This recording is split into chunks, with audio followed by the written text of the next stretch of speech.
Bienvenue pour cette exploration d'un film assez unique, Raising Arizona.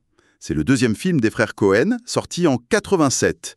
Et quel contraste avec leur premier, Blood Simple, qui était si sombre, si tendu. Ah oui, là, changement radical.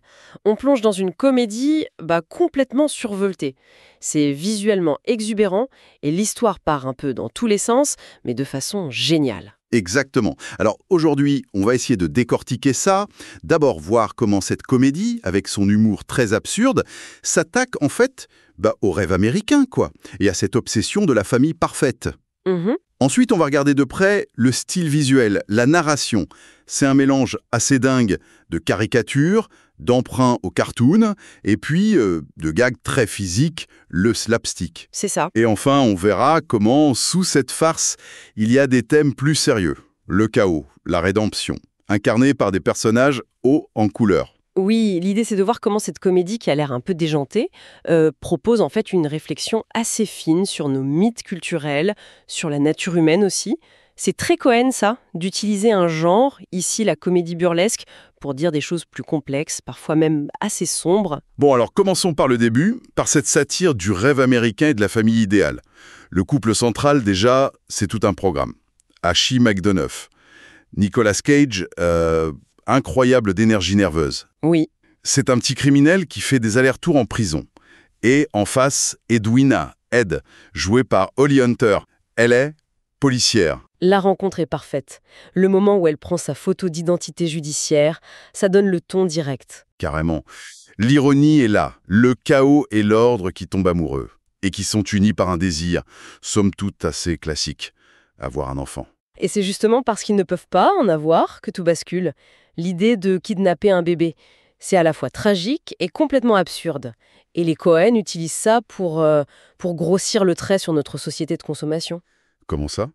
Pour Achie et Ed, cet enfant, c'est presque un dû. La pièce qui manque à leur puzzle de normalité. Ils sont prêts à tout pour l'avoir.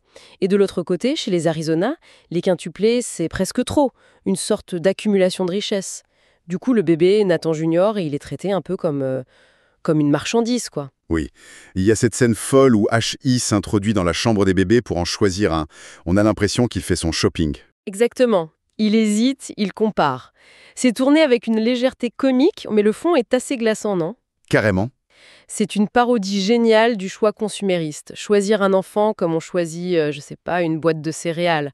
Ça ramène le désir le plus profond de fonder une famille à une sorte de transaction pour coller à une image sociale. C'est une critique assez féroce, en fait. Et ça ne vise pas que Achie et Ed. Non, ça s'étend à l'idée même de la famille nucléaire comme pilier de la société américaine. Dans le film, tout le monde semble obsédé par cet idéal, mais de travers. Achie et Ed veulent un enfant pour se ranger, disons. Nathan Arizona, lui, il utilise ses bébés comme argument publicitaire. Et même les deux évadés, Gail et Evel. Les anciens copains de Achie. Oui, ils débarquent et essayent de s'incruster dans ce semblant de foyer. Eux aussi, à leur manière tordue, ils cherchent cette structure familiale. Le film suggère que cet idéal n'est peut-être pas si naturel, mais une construction qui, quand elle est poursuivie par des personnages aussi instables, ça ne peut que créer du chaos. C'est clair. Et ce fond critique est servi par une forme, mais alors complètement débridée. Ce qui nous amène au style visuel et narratif. Quel changement par rapport à Blood Simple ? Ah oui, là c'est un virage à 180 degrés. On passe du noir, du poisseux, à une explosion de couleurs. Une énergie presque hystérique. Le travail de Barry Sonnenfeld à la photo est essentiel. Les transangles, c'est ça ? Oui, beaucoup de grands angulaires qui déforment tout, les visages, les décors. Ça donne un effet caricature. Et les mouvements de caméra sont hyper dynamiques, frénétiques parfois.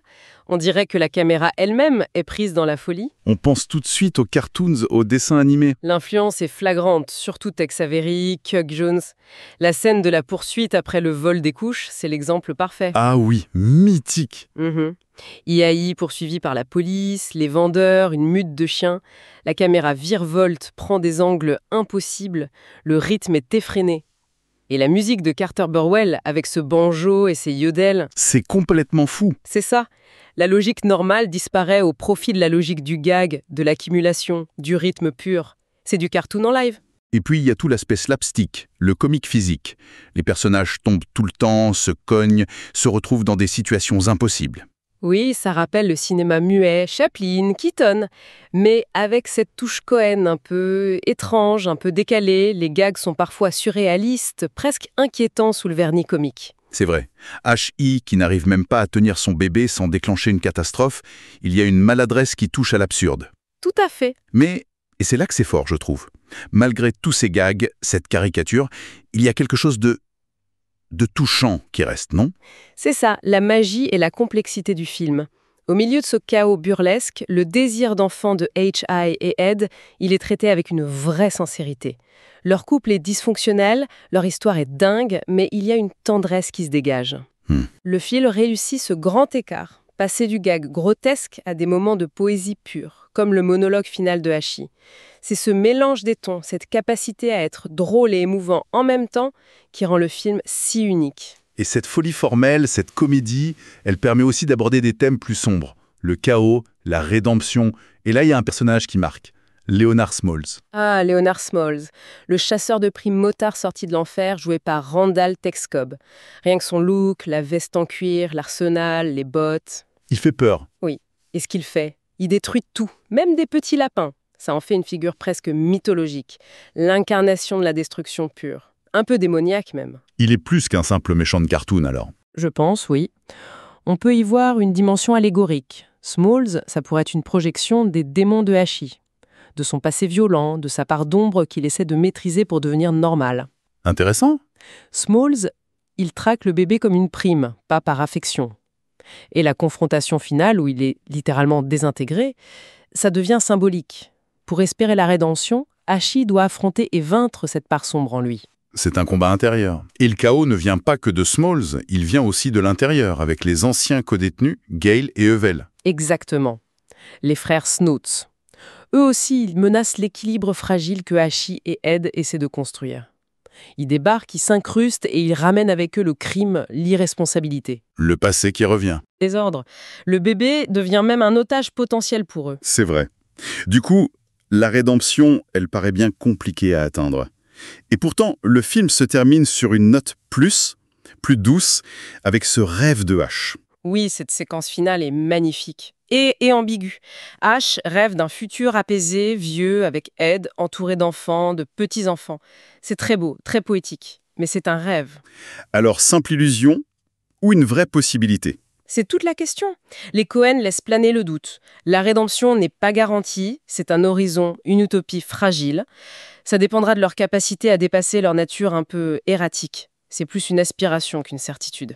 Donc, si on résume un peu, Raising Arizona, c'est une comédie complètement folle en surface, Oui.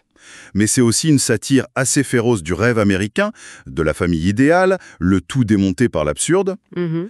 C'est une démonstration de style visuel incroyable entre cartoon et slapstick, Tout à fait. et c'est aussi une fable sur cette lutte contre le chaos, intérieur et extérieur, et sur cet espoir un peu fou de rédemption. C'est exactement ça. C'est un film d'une richesse folle qui arrive à être hilarant et profond en même temps. Il critique les mythes, mais sans être totalement cynique, il garde une tendresse pour ces personnages un peu paumés. C'est vraiment là que les Cohen affirment leur style unique, jonglant entre les genres tout en explorant leurs thèmes fétiches. L'absurdité humaine, l'ordre contre le chaos, le poids du passé. C'est peut-être leur film le plus joyeusement anarchique. Et ce qui est dingue, c'est que ça n'a pas vieilli. Plus de 30 ans après, ce mélange d'humour, de critique sociale, d'audace visuelle et de réflexion touchante sur nos désirs de normalité parfois un peu ridicules, ça reste hyper pertinent. Oui, le rire est toujours un peu teinté de mélancolie. Exactement. Ce qui amène peut-être une dernière pensée.